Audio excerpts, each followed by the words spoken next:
Philippe, arrête de t'occuper des affaires internes ivoiriennes, va plutôt t'occuper des affaires camerounaises et notamment du cas Martinez-Zogo. Voilà l'une des phrases qui est revenue très souvent parmi les personnes qui ont estimé que je n'avais pas à faire de vidéos qui parlaient de thématiques ivoiriennes. Si j'ai une voiture et que c'est parce que j'ai vendu les fesses pour avoir cette voiture, est-ce que c'est pas un travail? Question. Pour toi, c'est un travail. Question. Pour toi, c'est un travail. Mais attendez. Mais Assad, elle parle de quoi là? Le piment, pour certaines femmes, c'est un métier. Mais qu'est-ce que vous racontez? La vente de piment, pour certaines femmes, c'est un métier. Au Cameroun, c'est pas que c'est pas légalisé, mais... C'est un métier pour toi. C'est une bonne chose pour toi. Pour certaines femmes, c'est un métier. C'est une bonne chose pour toi. Pour moi, c'est... Donc tu écartes tes pieds devant les gens. Tu écartes tes pieds devant les gens. Pour toi, c'est bien. C'est une bonne chose. S'il vous plaît, est-ce que vous pensez, comme elle le dit, est-ce que d'ailleurs pour vous, est-ce que il faut à tout prix vendre son corps pour réussir lorsqu'on est une femme? Il y a quand même des femmes qui émergent, non? Et qui sont propres, qui travaillent. Mon frère, exactement. Tu sais quoi? Faut dire les choses telles qu'elles sont. Tu comprends? Toutes les femmes sont les vendeuses de piment. Toutes les femmes sont les vendeuses de piment, quoi. Déjà, même il faut connaître la boîte d'édition de piment. Le piment, même, c'est quoi d'abord pour connaître? Le piment, c'est quoi? Tu as dit, c'est une personne qui peut écarter ses pieds devant. Non! C'est ça la boîte de piment. Philippe, arrête de t'occuper des affaires internes ivoiriennes, va plutôt t'occuper des affaires camerounaises et notamment du cas Martinez-Zogo. Voilà l'une des phrases qui est revenue très souvent parmi les personnes qui ont estimé que je n'avais pas à faire de vidéos qui parlaient de thématiques ivoiriennes.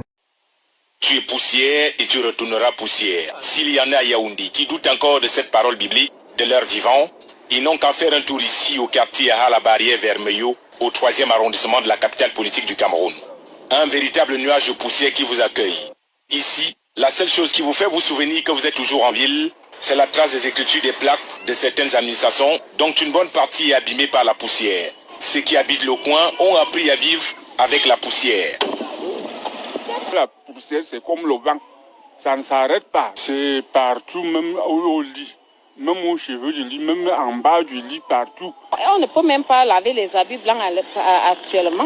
Même jusqu'au lit, il y a la poussière.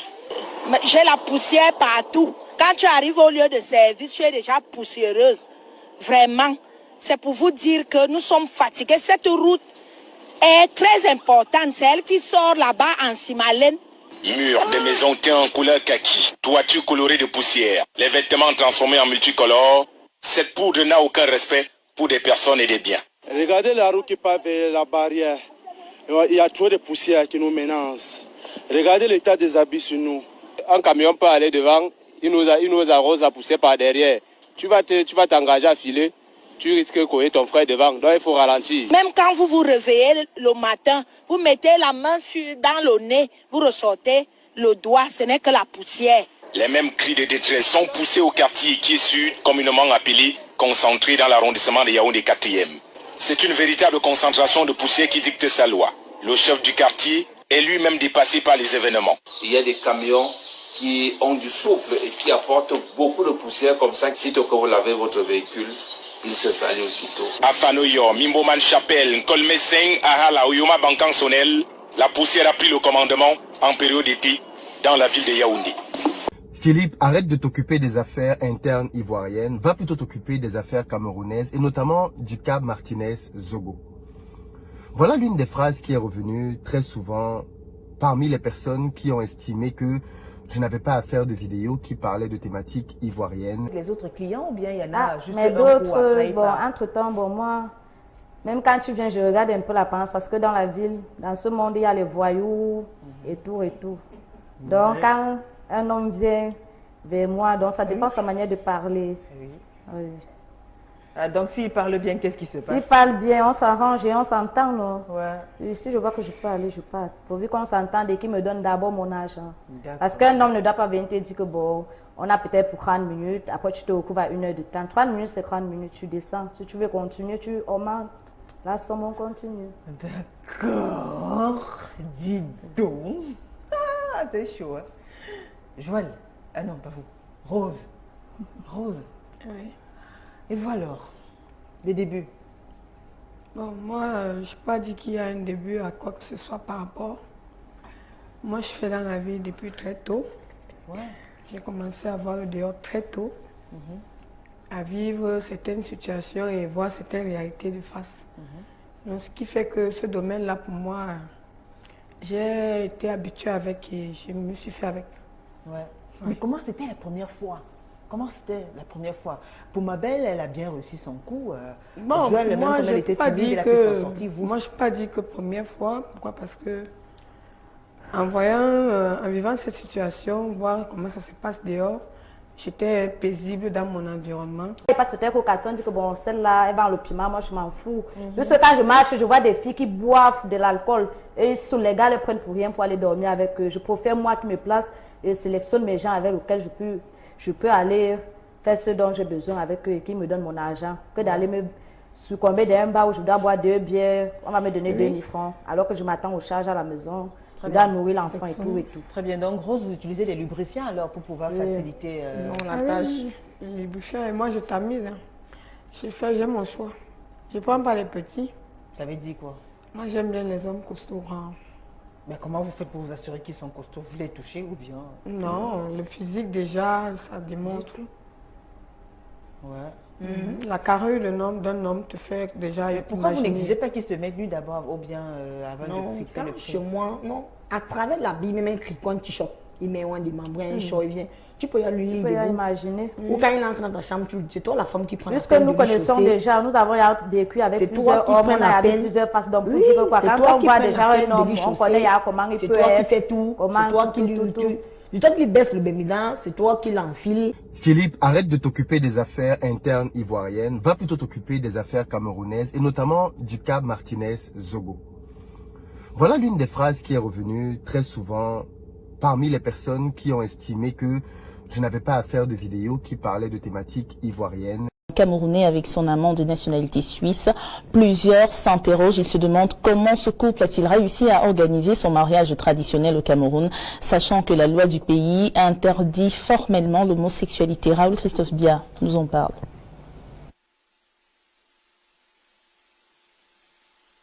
Voici Bengono Georges en train de vivre sa propre dot. Il a fait le buzz sur la toile la semaine dernière lors de son mariage avec son mari gay. Il vient d'atterrir dans son village dans l'arrondissement d'Akonulinga pour la partie traditionnelle. Les deux ont réussi à tromper les villageois et leur donner la dot afin d'accepter leur union, jusqu'ici condamnée par la loi camerounaise. Celui qui avait osé dire que l'argent n'achète pas tout n'a peut-être pas connu la belle famille de ce fameux marié. Comment les habitants de ces villages ont oublié leurs coutumes pour prendre les francs suisses du mari richissime de leur fils. C'est à croire que la dot ne respecte aucun ancêtre dans ces villages. Et dire que pour une fois, on aurait aimé que la peste porcine africaine empêche les porcs longs châssis d'atterrir dans ces villages. Elle n'a malheureusement pas fait le travail au moment voulu. Le Cameroun serait-il devenu une terre anarchique où les mariages gays se célèbrent? L'on croyait que le village serait le dernier résistant de cette vague de pratiques jugées dévergondées par la loi camerounaise. La dot qui a donc coûté des millions de francs suisses a été plus forte que les mœurs bantoues.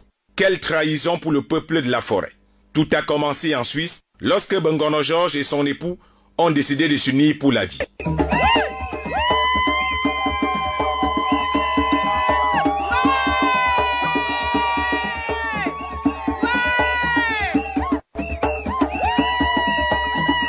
Si dans le fond, ils sont libres de faire ce qu'ils veulent de leur vie, au Cameroun, le mariage gay est encore interdit par la loi. L'argent de la dot a été plus fort que la morale et la coutume. J'ai bien arrangé le lolo, non? Voilà. Donc, encore une fois de plus. Philippe, arrête de t'occuper des affaires internes ivoiriennes, va plutôt t'occuper des affaires camerounaises et notamment du cas Martinez-Zogo. Voilà l'une des phrases qui est revenue très souvent parmi les personnes qui ont estimé que je n'avais pas à faire de vidéos qui parlaient de thématiques ivoiriennes. Je suis polyvalente. Quand il faut insulter, j'insulte. Puisqu'ils ne comprennent pas, c'est que par les yeux. Je suis un peuple d'esclaves. Les Bamileke de merde. Parle du professeur Owonangini et ose parler des illustres, des élites d'un pays. Et vous aimez entendre que parce que vous aimez entendre vous êtes nos esclaves. Vous êtes en train de confondre. Quand les dignités sortent pour aller travailler comme fonctionnaires, vous nettoyez leur maison et vous dites que vous travaillez. Vous travaillez quoi? Vous avez vu votre l'Ouest là? Comment c'est en... Nous sommes tous des tribalistes au départ. Quoi aussi ont été aussi victimes de le nom. Ah bon? Ils sont allés chercher le travail. Dans des entreprises de Bamileke, on a refusé de les engager. Parce qu'ils s'appellent Entangana. Vous avez grandi dans le tribalisme. Et vous êtes en train de transmettre cela à la génération future. Je vais vous dire que si vos parents s'entendaient avec les nôtres, c'est simplement parce que vos parents ne savaient pas parler français. Maintenant que vous, cette génération, parle français, vous voyez bien que on a du mal à se comprendre. Parce que on arrive à saisir le fossé qui existe, le fossé au niveau de l'éducation qui existe entre nous. Et ça conforte les thèses des suprémacistes bêtis comme moi. Moi, je suis une suprémaciste bêtise. Je suis convaincu d'une certaine suprématie de l'ethnie bêtis. Comment quelqu'un de normal peut se... Elle est Bami jusqu'à se comparer à un mot Bamileke? Je vais rester poli, mais je veux juste m'exprimer. Est-ce que tu me permets de faire ça? Tu es d'où? Je suis Bamileke. Il fallait commencer par là. Avant de dire que tu vas être poli, tu vas me faire, tu vas dire, tu sors de la réunion, tu es de la réunion du village ou bien tu es camerounais. Vous passez tout votre temps dans la sorcellerie. Les gens qui mangent dans la maison avec les porcs. Vous venez parler aux autres tribus du Cameroun. Vous venez parler à Paul Biya. Vous venez parler à Paul Biya. Vous venez insulter les vrais hommes de la République. Vous pouvez vous appelez les gens affamés. Vous appelez les gens machin. Qui est plus sale que vous? Mal éduqué. Il n'y a aucune autre tribu que chez vous. Vous êtes mal éduqués. Vous êtes sauvages. Les gens qui dormaient avec les porcs sur le même lit. Regardez. Qui ne vous connaît pas. Regardez la saleté sur vous. Vous êtes sales. Et vous voulez embrouiller les vrais Camerounais? Vous avez pris votre frère Kamto. Tu es déjà président de la République. Kamto sera président où ici? Jamais. Puisque d'abord, il ne fait pas la politique. Son problème, vous avez créé le MRC, qui est une secte pernicieuse, tribale, villageoise. Il n'y a que vous dedans. Philippe, arrête de t'occuper des affaires internes ivoiriennes, va plutôt t'occuper des affaires camerounaises et notamment du cas Martinez-Zogo. Voilà l'une des phrases qui est revenue très souvent parmi les personnes qui ont estimé que je n'avais pas à faire de vidéos qui parlaient de thématiques ivoiriennes. Des klaxons d'énervement, des injures entre automobilistes toujours au beau fixe, de l'insalubrité toujours dans la gaieté, des vendeurs en bordure de route de plus en plus proches de la route. Des routes toujours délabrées, la poussière comme au désert, Yaoundé, la ville aux 7 collines, toujours tourmentée par ses habitants. À quelques jours du grand événement sportif, la capitale du Cameroun a du mal à se débarrasser de ses vieilles habitudes. On dirait que le désordre, la désinvolture, l'incivisme sont devenus les membres du corps des habitants de Yaoundé. Depuis que le maire de la ville a demandé à ceux qui habitent le long de l'itinéraire de l'axe aéroport Yaoundé-Simalène et le centre-ville de peindre leur maison en couleur jaune, tout le monde s'en fout. On a dit que chacun jette des ordures dans la poubelle, il continue à les verser au sol. Les arrêts taxis aménagés pour l'occasion sont boycottés. Le bus et ses arrêts bus toujours sinobés. Yaoundé se fait détruire par sa population, qui fait tout pour qu'elle soit sale et de plus en plus enclavée. Le vrai combat de la fête du football africain qui se jouera au Cameroun sera de faire comprendre aux Camerounais vivant à Yaoundé que ici c'est la capitale et non un champ de patates. Leur expliquer que ce n'est pas le lieu indiqué pour faire les porcheries et les poulailles. Comment expliquer qu'on peut croiser des porcs en promenade dans un quartier? Comment on réussit à vivre dans une ville où les carrefours portent les noms des démons? Imaginons un étranger qui stoppe le taxi et entend son voisin dire « Carrefour sorcier »,« Carrefour caca » ou encore « Carrefour de la mort ». Au bout d'un moment, il faut qu'on apprenne à nous prendre au sérieux.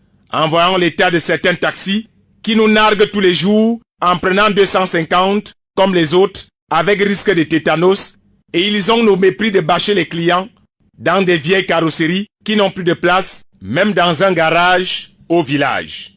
On avait pourtant annoncé en grande pompe que les vieux taxis et Yaoundé s'est terminé. Tous les véhicules qui ont un mauvais aspect physique seront retirés de la circulation. Mais chaque jour sur nos routes, l'on constate avec amertume que ces derniers ont le vent en poupe.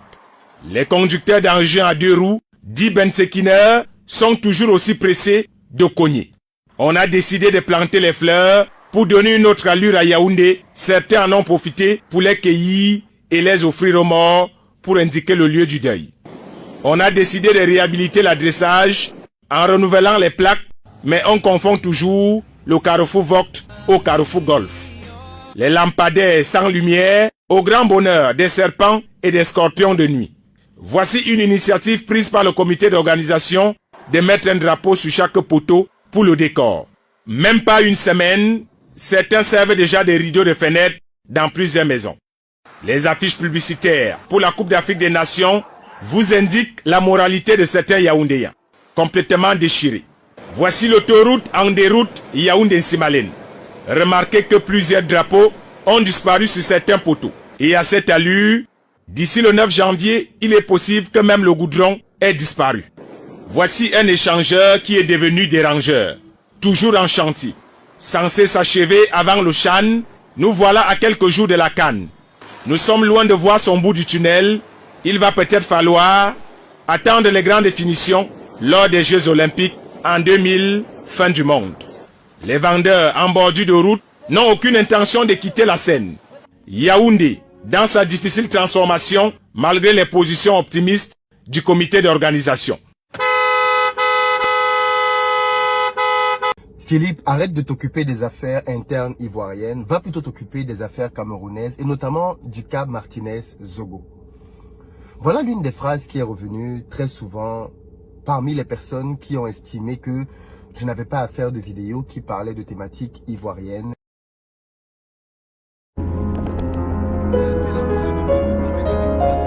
Sous les 1000 et une lumière de Yaoundé, l'ambiance d'une capitale vue de nuit.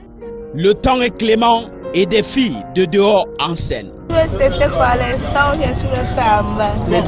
C'est bien en bas, c'est bien. Elles se sont imposées maîtresses de certaines rues et carrefours de Yaoundé, toutes à la chasse des mecs en chaleur pour des parties de sexe rémunérées. Ekounou, Atanganambala, Minifem, Ngousso, bien de lieux. Le sexe toutes les nuits est mis à prix. Un vendredi soir de travail, la rue baptisée Minifem respire un air de fête. Bien visible à tous les coins, des vedettes piégeuses pour la juste cause de la prostitution. Parmi elles, Hélène, 16 ans à peine, bien moulée au métier. Son temps se paye cash et elle se livre à visage caché après négociation. Avec elle, intrusion dans le grand univers des Zizi Pampa, le couloir mythique surnommé Jardin d'Éden. Au bout du couloir, sa chambrette. Les hommes passent là à tour de rôle. Le sexe en bon marché. Bon, il y a 1000 francs, 1500 à 2000. Parfois, il y a certains qui viennent, il fait seulement un coup, il te donne 5000. Donc ça dépend comment il vient. Décor des lieux des plus lugubres et négativement impressionnants. Un sac de vêtements de rechange à chaque coup de nécessité, pose chaussures insolites, romans pornographiques, le nécessaire de douche à faire pitié. Mais surtout, cette caisse nauséabonde de déchets qui parfume les lieux. Ici, le client est roi et c'est à lui le choix du mode de consommation. Celui qui veut s'empriser, bon, on fait l'amour, bien après, quand tu vas y agir, tu descends, tu joues au sol. Ou j'ai souvent un petit chose, tu joues sur ça, je me nettoie et prends mes remèdes quand il finit le travail. Je prends souvent, il y a les antibiotiques qu'on m'avait donné, je prends et finis de boire. Si je ne veux pas cela, je prends à l'indigène, je prends le savon, je m'épuise et puis ça sort comme ça. Vulnérabilité perceptible, santé en danger. Hélène est arrivée là en provenance de son est natal grâce à cette dame, cadre de vie un peu plus présentable. Une prostituée et proxénète professionnelle depuis une dizaine d'années. Je suis déjà en bas sec, donc je ne sais plus quoi faire. Je ne peux plus sortir de ce métier parce que je suis déjà habitué. J'attends ma part de paradis ou l'enfer. Je ne peux plus changer de métier, je suis habitué. Je n'ai pas appris à écrire, je n'ai pas appris à lire, j'ai appris à baiser, à faire et à encaisser l'argent avec le sexe. Les filles se recrutent un peu partout sur le territoire national. Le Nord-Ouest, première région en termes de ravitaillement de Yaoundé, suivi de l'Est et du Sud. 85% de filles rencontrées sont originaires de ces trois régions. L'université est aussi un bon champ de ravitaillement, celui de Yaoundé 2 notamment. Estelle, étudiante en deuxième année, pratique le métier le plus vieux du monde, à temps partiel. Pour en parler, elle doit être loin des regards. Lieu propice, sa chambre d'étudiant. Là-bas, elle se lâche. Il y a des jours, les moments où je suis franchement foirée, il me faut quelque chose dans les poches, il me faut quelque chose pour m'occuper de moi. Et je m'en vais dans des endroits comme ça là. Il y a des jours que c'est pas mal. Tu peux rentrer avec un 15 000 ou 20 000. Des jours que c'est 5 000, bon, ça dépend. Comme elle, beaucoup au début y vont par contrainte et finalement deviennent rodés. Des nuits au tambour de sexe. Quand le jour se lève, le répit, c'est cigarettes pour flot de fumée ou drogue et surtout de la bière à gorgée douce.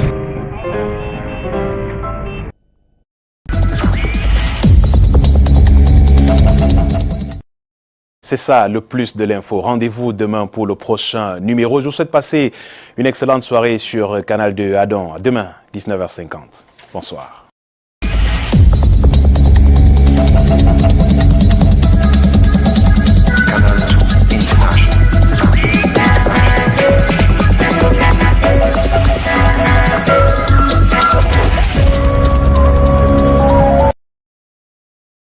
Philippe, arrête de t'occuper des affaires internes ivoiriennes, va plutôt t'occuper des affaires camerounaises et notamment du cas Martinez-Zogo.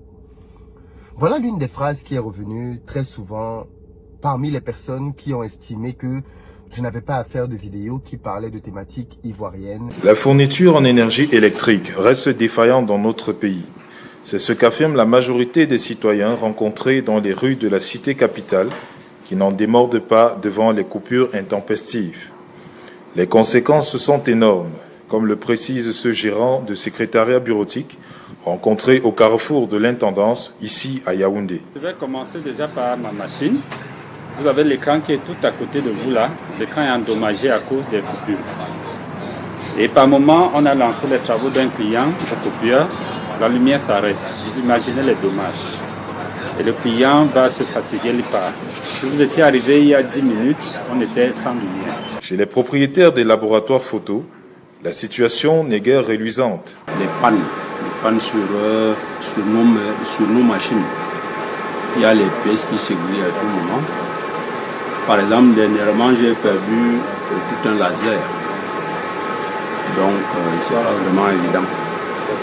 Dans les ménages, outre la décomposition des aliments causée par les coupures d'électricité, c'est surtout le trafic orchestré sur le terrain par certains agents malveillants des néos qui est dénoncé. J'en sais quelque chose parce qu'on m'a coupé, je suis ici en ville.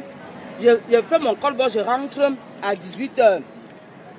Philippe, arrête de t'occuper des affaires internes ivoiriennes, va plutôt t'occuper des affaires camerounaises et notamment du cas Martinez-Zogo. Voilà l'une des phrases qui est revenue très souvent parmi les personnes qui ont estimé que je n'avais pas à faire de vidéos qui parlaient de thématiques ivoiriennes. La corruption est réelle au Cameroun. Elle sévit et menace l'économie du pays. Les Camerounais en sont conscients. C'est un fléau qui vraiment gangrène tous les secteurs de l'économie, la vie en général, plus particulièrement l'économie. Et c'est quelque chose qui est très enraciné dans les mentalités camerounaises. C'est vraiment un problème de société. Un, ça détruit. De deux, ça freine l'évolution. Quand il y a corruption, il y a plus de mérite. Et ce qui entraîne que beaucoup de jeunes Camerounais étudient, ils ne peuvent pas avoir de l'emploi parce qu'il n'y a plus de mérite. Ils ne peuvent plus avoir de la richesse pour pouvoir maintenir le pays dans une stabilité financière, même sécuritaire. Dans le secteur public et privé, Chacun reconnaît les manifestations de ces tueurs silencieux par des actes identifiables par tous. Quand on entre dans un bureau, quand tu veux rencontrer peut-être un directeur, on te demande qu'il faut d'abord donner quelque chose avant de rencontrer le directeur. Il faut beaucoup de parcours pour voir le directeur que tu veux rencontrer. Même au niveau, peut-être au niveau de la police, il faut beaucoup de négociations. Pour que tu dois réussir au concours, il faut donner temps. Des liens, des connaissances également, oui. On peut faire corrompre, on prend celui-là qui n'a pas les capacités adéquates, on laisse à côté celui-là qui a... Ce sont les grands types qui entraînent la corruption. Et quand ils font cela, vraiment, on ne peut rien faire d'autre. Une gangrène qui fragilise le développement du pays tout entier. Il est ainsi impératif de trouver des solutions idoines pour stopper l'hémorragie. Et lesquelles? Premièrement, pour lutter contre ce fléau, il faut d'abord passer par une phase éducative. Il faut éduquer et par la suite, il faut des politiques fortes venant du gouvernement. Notamment, par exemple, les membres du gouvernement, l'application de l'article 66 qui prévoit la clarité sur les biens qu'ils possèdent. Oui. Et par la suite, des politiques fortes qui vont viser à punir le moindre citoyen qui commet ce genre de faute. Déjà, le gouvernement doit changer de mentalité. Voilà, déjà, il faut ça. Il faut une remise en cause, une prise de conscience. Au Cameroun, il y a certaines personnes qu'on appelle les intouchables. Et c'est eux qui multiplient la corruption. Donc, s'il y avait des gens, si la justice était pour tout le monde, ça ne devait plus avoir de problème de... La corruption devait diminuer. Et la sensibilisation par un dialogue, ce n'est que par là qu'on pourra sortir. Et je pense aussi que si jamais on augmentait les salaires, et depuis un certain temps avec la vie dure, la vie chère, la corruption sera davantage grandissante. Les autorités camerounaises sont alors attendues. Philippe, arrête de t'occuper des affaires internes ivoiriennes, va plutôt t'occuper des affaires camerounaises et notamment du cas Martinez-Zogo. Voilà l'une des phrases qui est revenue très souvent parmi les personnes qui ont estimé que je n'avais pas à faire de vidéos qui parlaient de thématiques ivoiriennes. En tout cas, ce qui ressort de cette enquête, de ce sondage, vous avez interrogé 1182 personnes, c'est que la police, les impôts, la justice, le gouvernement, les municipalités et le Parlement au Cameroun sont considérés comme les services publics, les institutions les plus corrompues. C'est en tout cas le sentiment de la majorité des personnes que vous avez interrogées. Vous êtes surpris, vous, par le fait que la police arrive en tête des services les plus corrompus? Non, pas du tout. C'est une constante. Philippe, arrête de t'occuper des affaires internes ivoiriennes, va plutôt t'occuper des affaires camerounaises et notamment du cas Martinez-Zogo. Voilà l'une des phrases qui est revenue très souvent parmi les personnes qui ont estimé que je n'avais pas à faire de vidéos qui parlaient de thématiques ivoiriennes.